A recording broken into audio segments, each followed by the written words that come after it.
Kad skaniai pavalgysim bare, kurio pavadinimas sporto baras, netikėjau nei aš, nei Katinienė.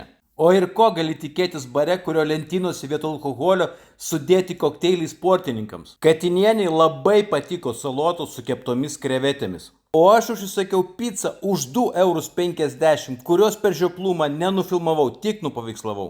Kaip pagrindinį patiekalą aš užsisakiau brandintos kiaulienos su atskirai patektų garnyru.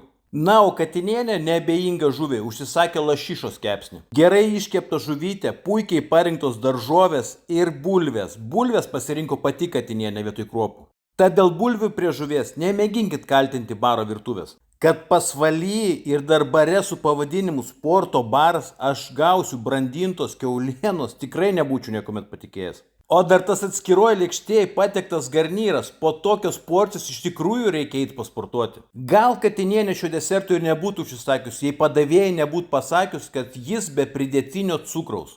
Tad pasvalys, sporto baras, skanu ir sakyčiau nebrangu.